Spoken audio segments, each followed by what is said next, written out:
Hello बच्चों लोग, चलिए आगे बढ़ा जाए। तो अपन ऑस्मोसिस तक तो पढ़ चुके हैं। अब बारी है रिवर्स ऑस्मोसिस की। ठीक है। और अपना शॉर्ट नोट्स भी अपडेट हो चुका है। फोर्थ पॉइंट अपन कर रहे थे, कॉलिगेटिव प्रॉपर्टी। दिख रहा है इसमें 4 पॉइंट था, relative lowering, elevation in boiling point, depression in freezing point, और फोर्थ पॉइंट अपन पढ़ रहे हैं ऑस्मोटिक प्रेशर। ठीक है। इसका जो ऑस्मोटिक प्रेशर का जो रिवर्स चीज़ होता है उसको बोलते हैं रिवर्स ऑस्मोसिस। तो चलिए देखते हैं क्या होता है। आरओ जो अपने घर पे फिल्टर्स रखा हुआ है पानी वगैरह, वो कैसे छान रहा होता है, वो कैसे इम्प्योरिटीज़ को अलग कर रहा होता है, बाकी चीज़ों को अलग तरीके से हमें दे रहा होता है। तो देखिए, द डायरेक्शन ऑफ ऑस्मोसिस, तो अपने को पता है कि सॉल्ट वाटर और फ्रेश वाटर ज़्यादा कंसनट्रेशन कहाँ, सॉल्यूट यहाँ पे ज़्यादा है तो कंसनट्रेशन इसका ज़्यादा बोलते हैं, क्योंकि concentration is dependent on solute की क्वांटिटी। ठीक है। तो यहाँ से यहाँ जाता है पानी, राइट टू लेफ्ट जाता है, नहीं, लेफ्ट टू राइट जाता है। क्यों? क्योंकि ये हाई कंसनट्रेशन है, ये लो कंसनट्रेशन। सॉल्वेंट कहाँ पे ज़्यादा? अब क्योंकि इस मेम्ब्रेन से सिर्फ सॉल्वेंट पास हो सकता है, सॉल्यूट तो हो नहीं सकता है। अगर सॉल्यूट को जाना होता तो इधर से इधर चल जाता, ज़्यादा जहाँ पे ज़्यादा सॉल्यूट वहाँ से कम सॉल्यूट पे। लेकिन पानी को जाना है तो वो बेचारा जाएगा जहाँ ज़्यादा पानी वहाँ से कम पानी। कंसंट्रेशन में इसको डाइल्यूट बोलते हैं और इसको कंसंट्रेटेड बोलते हैं केमिस्ट्री में। तो हम लोग को पता है कि पानी का फ्लो को अगर रोकना है तो यहाँ से प्रेशर लगा दीजिए। एग्जैक्ट प्रेशर जो रोकने के लिए लगेगा उसको हम लोग ऑस्मोटिक प्रेशर बोलते थे। लेकिन अगर प्रेशर ऑस्मोटिक प्रेशर पाई से ज़्यादा लगा दिया जाए तो ऐसा नहीं लग रहा है पानी अब लेफ़्ट टू राइट की जगह राइट टू लेफ़्ट चल जाएगा? फिर तो मज़ा ही आ जाएगा। तो हमारे आरओ में ये गंदा पानी पड़ा हुआ है, सॉल्ट वोल्ट है, बेकार बेकार चीज़ें पड़ा हुआ है, उसमें से अगर सिर्फ पानी को निकाल लिया जाए, अपने फ्रेश वाटर की तरफ ले जाया जाए, थोड़ा सा फ्रेश वाटर का चेम्बर है पहले से मान लेते हैं, उसमें और फ्रेश वाटर आ जाए तो मज़ा नहीं आ जाए? ठीक है। समुद्र के पानी को भी अपन ऐसे ही प्योरीफाई करते हैं। सॉल्ट वाटर होता है ना, तो सॉल्ट वाटर से पानी अलग कर लेना सॉल्ट से, उस प्रोसेस को बोलते हैं डीसैलिनेशन। सॉल्ट का वर्ड होता है सैलाइन, सैलाइन वाटर। तो डीसैलिनेशन आजकल प्लांट होते हैं, जो लोग समुद्र के तट पे है ना, कंट्रीज जैसे मालदीव्स वगैरह, तो मालदीव्स वगैरह में इनके पास प्लांट्स होते हैं, बड़े बड़े शिप में भी इंडिया के पास प्लांट्स होते हैं, जिसमें वो समुद्र के पानी को प्योरीफाई करके नॉर्मल वाटर बना सकते हैं। उसी प्रोसेस को डिसैलिनेशन बोलते हैं। तो अगेन इसका भी एप्लीकेशन काफ़ी है। फिर अपने रियल लाइफ में जो अपने घर और पे जो आरओ लगा होता है वो भी यही है। ठीक। तो direction of osmosis can be reversed if a pressure larger than the osmotic pressure is applied to the solution side. Solution side में अगर प्रेशर लगाया जाए, ये रहा सॉल्यूशन, ये तो प्योर है ना, pure substance, this is mixture called solution. इस तरफ प्रेशर लगाए तो मज़ा ही आ जाएगा, इधर चल जाएगा पानी, नेचुरली इधर से इधर जाना चाहिए, left to right. That is, now the pure solvent flows out of the solution through the semi-permeable membrane. This phenomenon is called reverse वाला। osmosis होता तो इधर से इधर पानी, reverse मतलब right to left, and is a great practical utility. Reverse osmosis is used in desalination of seawater. A schematic setup for the process is shown in this figure. When pressure more than osmotic pressure is applied on the right side, मतलब solution के side, pure pani is squeezed out of the sea water. तो यहाँ पे मान लेते हैं सी water है, इसका प्योर पानी इधर से इधर चल जाएगा सेमी परमिएबल मेम्ब्रेन के थ्रू। सेमी परमिएबल मेम्ब्रेन वो मेम्ब्रेन होता है जो सिर्फ पानी को ही जाने देता है। A variety of polymer membranes are available for this purpose. बहुत सारा पॉलीमर मेम्ब्रेन है अपने पास दिस पर्पस के लिए, है ना। तो इसीलिए तो कंपनीज आर बना रही है, अपन घर में थोड़ी बना रहे हैं। तो बहुत सारा उनके पास है सिस्टम, उनको पता है। The pressure required for the reverse osmosis वो बड़ा होता है, बड़ा नहीं होता तो इलेक्ट्रिसिटी क्यों लग रहा है फिर आरओ में? ठीक है। तो ये प्रेशर जरूर बहुत बड़ा होगा जो इलेक्ट्रिसिटी से ही क्रिएट हो पाता होगा। A workable porous membrane is film of cellulose acetate placed over a suitable support. तो सेलुलोज एसीटेट भी एसपीएम का काम कर लेगा, semi permeable membrane. Cellulose acetate is permeable to पानी बट इम्परमिएबल, मतलब परमिशन नहीं देगा बाकी इम्प्योरिटीज़ को जाने का, तो सिर्फ पानी ही जा पाएगा। And ions present in sea water, impurity ion किसी को नहीं जाने देगा।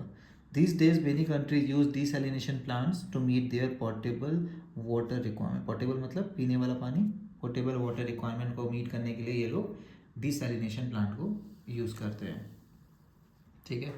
तो अब आते हैं क्वेश्चंस पे। एक एक करके क्वेश्चन मैं बनाऊंगा और आपको हिंट देते रहूँगा कौन सा वाला क्वेश्चन कैसे करना है। ठीक है। उस हिंट को यूज़ करके आप क्वेश्चंस कर सकते हैं।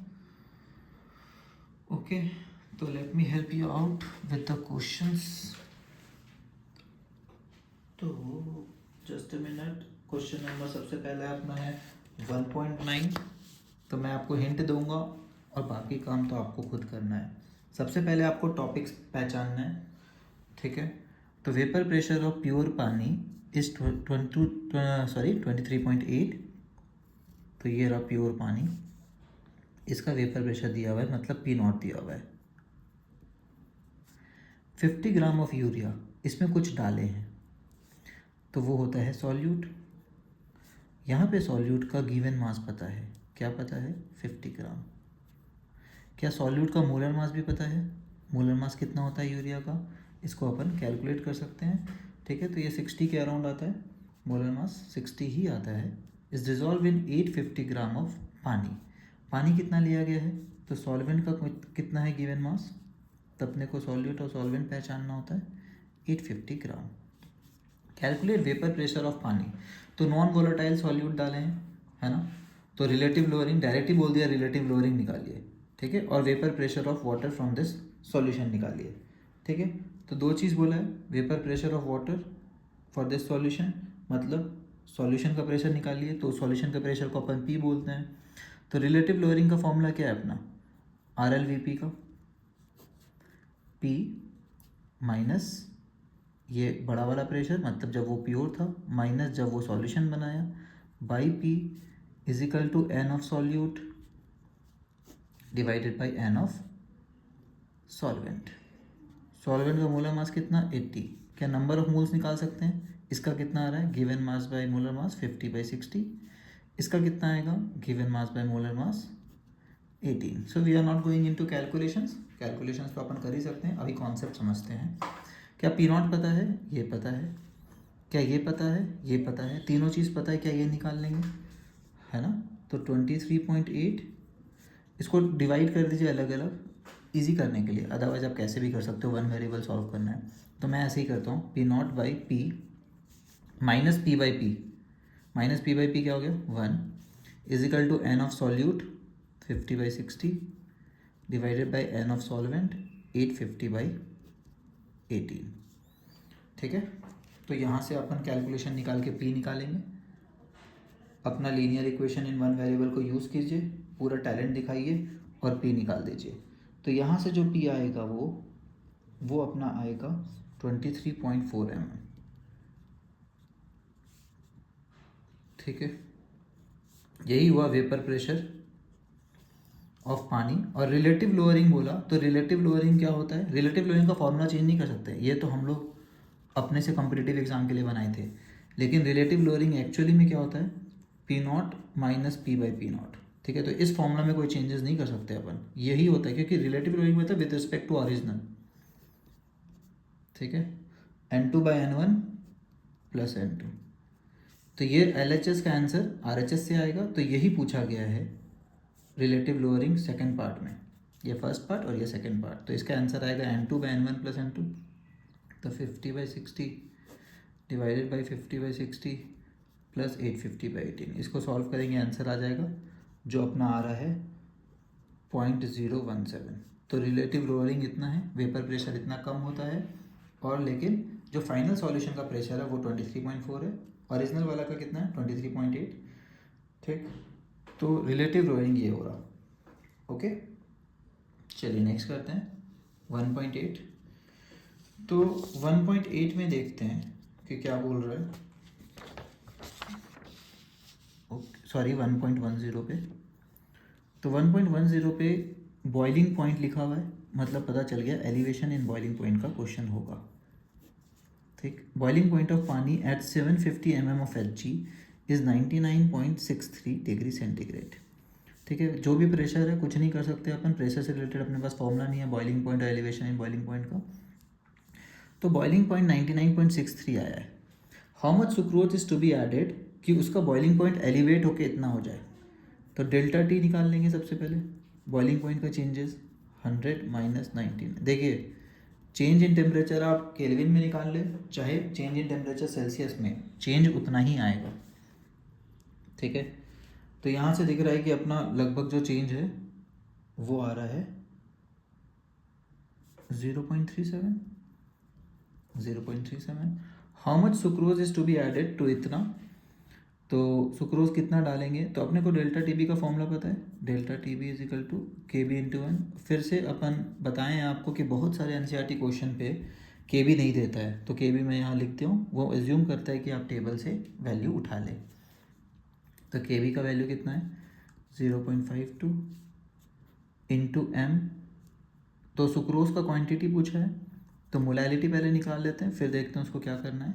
सॉल्वेंट का केजी दिया हुआ है, डेल्टा टी बी कितना है 0.37, तो 0.37 is equal to 0.52 into M. यहाँ से आप निकालेंगे एम, तो आएगा 0.37 बाई 0.52 विच इज़ 37/52। ठीक है, तो फिर से एनसीईआरटी अपना खेल दिखा रहा है कि मेरा कैलकुलेशन भाई बहुत ख़राब है, आप हमारी कैलकुलेशन पे ध्यान ना दे, ऐसा एनसीईआरटी बोल रहा है, इतना ख़राब कैलकुलेशन देता है। ठीक है, अब मोलैलिटी क्या होता है, number of moles of solute per kg of solvent. क्या सॉल्वेंट का केजी पता है, हाँ, हाफ केजी सॉल्वेंट है, तो number of moles of sucrose यहाँ से निकल जाएगा, तो number of moles of sucrose solute divided by पर केजी ऑफ सॉल्वेंट पर केजी 0.5 इज इक्वल टू अपना मोलैलिटी होता है, और मोलैलिटी अपना आया है इस इक्वेशन से 37/52। तो यहाँ से क्या निकाल लेंगे, नंबर ऑफ मोल्स। अगर किसी को कोई बोला है कि हम लोग को हाउ मच निकालना है, तो हाउ मच जनरली ना ग्राम्स में निकालते हैं, है ना, मोल्स से वो लोग खुश नहीं होते हैं। तो अपने को पता है मोल्स पता चल गया, तो ग्राम्स कैसे पता चलता है, moles of sucrose 37/52 into half. ठीक है, किसी का भी मोल्स पता है तो उसका ग्राम कैसे निकलता है, मोल्स होता है given mass by molar mass, तो गिवन मास कितना हुआ, moles into molar mass, so mass equal two moles into molar mass of sucrose. ठीक है, moles into molar mass of sucrose. तो सुक्रोज का मोलर मास अपन निकाल सकते हैं, कितना आता है, सुक्रोज का फॉर्मूला पता होता है ना, आइडेंटिटी पता मतलब फॉर्मूला पता। सुक्रोज का फॉर्मूला होता है जो शुगर का फॉर्मूला होता है, इसका मोलर मास निकालेंगे तो आएगा 342 ग्राम। तो अपना जो ये आंसर आया है इसमें 342 इंटू करेंगे, हमारा फाइनल आंसर आ जाएगा। ठीक है, तो कुछ सोर्सेज बताता है कि इसका आंसर लगभग 100 इतना ग्राम आता है। ठीक है, बाकी आप कैलकुलेटर से इसको चेक कर लीजिए, जो भी आंसर आ रहा है वो रिपोर्ट कर दीजिए। लेट मी चेक वंस की कैलकुलेटर, क्योंकि बहुत सारे सोर्सेज में ना इसका सॉल्यूशन गलत दिया हुआ है, बहुत लोगों ने इसको 0.37 की जगह 3.37 ले लिया है ना, कुछ ऑनलाइन सोर्सेज ने। तो 37 multiplied by 342 12,000 divided by 104 52 into 2, तो 121.6 आ रहा है। ठीक है, according to this calculation it is coming out to be 121.6। बाकी आप अपना एक बार कैलकुलेशन चेक जरूर कीजिएगा, ऑनलाइन सोर्सेज पे भरोसा ना करें। ठीक है, नेक्स्ट क्वेश्चन पे आते हैं, क्वेश्चन नंबर 11 पे। तो अपना मकसद है क्वेश्चन सीखना, जिसको कैलकुलेशन सीखना है वो कृपया करके बैक एक्सरसाइज देखें। बैक एक्सरसाइज का सारा क्वेश्चन मैंने कैलकुलेशन के साथ बता रखा है। 1.11 calculate the mass of ascorbic acid. ठीक है, फॉर्मूला दिया हुआ अपने को, क्या ही मतलब है, सॉल्यूट, फिर से वही अप्रोच, सॉल्वेंट, अगर आइडेंटिटी पता है तो मोलर मास पता है, तो यहाँ पे लिख लीजिए आईडी कार्ड पता है क्या, तो मोलर मास पता होगा, मोलर मास, और फिर देखेंगे गिवन मास पता है क्या, फिर उससे मोल्स भी निकाल सकते हैं। तो एस्कॉर्बिक एसिड का कुछ भी मास निकालना है, उसका फॉर्मूला दिया हुआ है C6H8O6 is dissolve in acetic acid, है ना। एसिटिक एसिड अपने को पता है क्या होता है, CH3COOH, 2 कार्बन वाला एसिड, है ना। इतना आपको एक्सपेक्टेड होता है कि आपको पता हो, या ऑर्गेनिक पढ़ के आपको पता चल जाएगा। ठीक, तो मोलर मास निकाल सकते हैं दोनों का, मोलर मास का कोई दिक्कत है नहीं। तो अपन मोलर मास निकालेंगे तो एस्कॉर्बिक एसिड का आएगा 176, उसी का ज़रूरत है अपने को, क्योंकि मोल्स ऑफ सॉल्यूट चाहिए होता है अपने को। तो यही निकालना है, given mass let it be x to be dissolve in 75 gram of acetic acid. इसका गिवन मास कितना है 75 ग्राम, केजी में कितना हो गया 71/1000 kg। इसका मोल्स कितना आ रहा है, given mass by molar mass 176, lower it's melting point by 1.5। तो ये क्या दिया हुआ है, ये अपना दिया हुआ है गिवन अब गिवन में और क्या दिया हुआ है, delta T F is equal to 1.5 और delta T F is equal to क्या होता है, K F into M. K F कितना है 3.9 इंटू मोलैलिटी। मोलैलिटी क्या होता है, moles of solute per kg of. तो इस बार हम लोग भी डायरेक्ट यहीं पे लिख देते हैं सब कुछ, नहीं तो एम निकाल सकते थे फिर कर सकते थे रिप्लेस 1.5। ठीक है, तो यहाँ से कैलकुलेट करेंगे तो अपना x आ जाएगा और x जो आएगा वो आएगा 5.08 ग्राम्स। ठीक, तो डायरेक्ट क्वेश्चन है इंटेक्स वाले। तो बेसिकली ये आपके कॉन्सेप्ट को बिल्ड करने के लिए क्वेश्चंस दिए गए हैं। ये क्वेश्चंस और कुछ चेक नहीं कर रहा है, बस अपने का कॉन्सेप्ट चेक कर रहा है कि भाई आपको आता है नहीं आता है, कुछ कर पाओगे। ठीक है, नेक्स्ट क्वेश्चन है 1.12, calculate the osmotic pressure in pascal exerted by a solution prepared by dissolving 1 gram of polymer of molar mass। तो कोई पॉलीमर दिया हुआ है, सॉल्यूट, सॉल्वेंट, आईडी कार्ड नहीं पता है, मोलर मास। तो आईडी कार्ड नहीं पता है इस पॉलीमर का, लेकिन मोलर मास बता दिया है 18530। सॉल्वेंट का क्या दिया हुआ है, वॉल्यूम दिया हुआ है ना। तो बहुत देर बाद वॉल्यूम भी आ गया अपने लाइफ में, ये number of moles given mass by molar मास, और ये रहा वॉल्यूम। वॉल्यूम अपने को कहाँ काम आता है, जब अपने को, तो लीटर में कितना दिया हुआ है, इतना लीटर ऑफ पानी, तो यहाँ पे आईडी दिया हुआ है पानी। तो calculate osmotic pressure. Osmotic pressure का डायरेक्ट फॉर्मूला होता है pi equal to C R T, and C क्या होता है, मोलैरिटी। तो moles of solute by volume of solution in litre. इतना ml ऑफ पानी है। देखिए कभी भी आप सॉलिड को लिक्विड में डालेंगे, शुरू में हम लोग हल्दी वाला पानी देखे थे, तो सॉलिड को अगर लिक्विड में डालते हैं तो जितना पहले सॉल्वेंट का वॉल्यूम था उतना ही तो सॉल्यूशन का भी हो जाएगा। तो जितना सॉल्वेंट का वॉल्यूम है वही सॉल्यूशन का भी वॉल्यूम ले लेंगे, इसमें कोई डिबेट का कोई बात नहीं है। ठीक है, तो pi equal to C R T.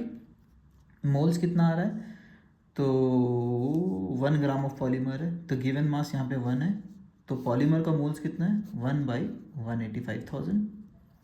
यहाँ पे पुट कर देंगे विच इज़ इक्वल टू यहाँ पे 1/185,000 इंटू वॉल्यूम, लीटर में ये हुआ 1000 ऊपर चल गया इसका 450/1000, तो into R into T. R का वैल्यू स्टैंडर्ड सब कुछ है। ठीक है, तो यहाँ पे दिख रहा है कि लीटर है।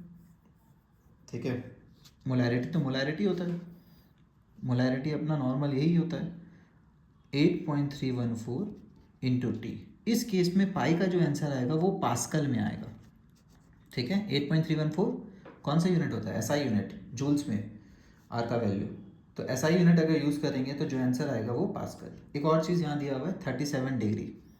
ठीक है, टेम्परेचर गिवन है T is equal to 37 degree centigrade. कभी नहीं लगाते हैं केमिस्ट्री के कोई न्यूमेरिकल में, तो इसको आपको कन्वर्ट करना पड़ेगा और ये अपना आएगा 310 केल्विन। करेक्ट, इसको यहाँ पे मल्टीप्लाई करेंगे। ठीक है, तो यहाँ पे आंसर जो भी आ रहा है पाई का वो पास्कल में आएगा, वो आएगा 30.96। ठीक है, तो देख लीजिए अब अपना कैलकुलेशन 8.314 है, 1/185,000 है। ठीक, और अपना 450 नीचे है, 1000 ऊपर है, 10⁻³ मतलब ऊपर है, 310 यहाँ पे है। ठीक है, इससे ज़्यादा इस क्वेश्चन में कुछ भी नहीं करना है। पाई निकालने बोला था, निकाल दिए। आर का वैल्यू एसआई में लेंगे तो पाई पास्कल में आएगा। 0.082 लेते तो एटीएम में आता, 0.083 लेते तो बार में आता आंसर। ठीक है, आपको कंसंट्रेशन से कोई टेंशन नहीं लेना, वॉल्यूम लीटर वोटर का कोई टेंशन नहीं है। कंसंट्रेशन का डेफिनेशन यही है, वॉल्यूम बाय लीटर। ठीक है, moles by volume in litre. बाकी वो अपना कट कुट के जो भी आर का यूनिट है उस पर पाई डिपेंड करेगा। क्लियर, तो आई होप काफ़ी कुछ समझ आया है। तो चलिए नेक्स्ट पार्ट में अपन करेंगे अब नॉर्मल मोलर मास, जो कि अपना लास्ट पार्ट है इस टॉपिक का, और इसी में आएगा वेन टॉप फैक्टर। ठीक है, तो चलिए मिलते हैं अगले वीडियो में। Bye everyone.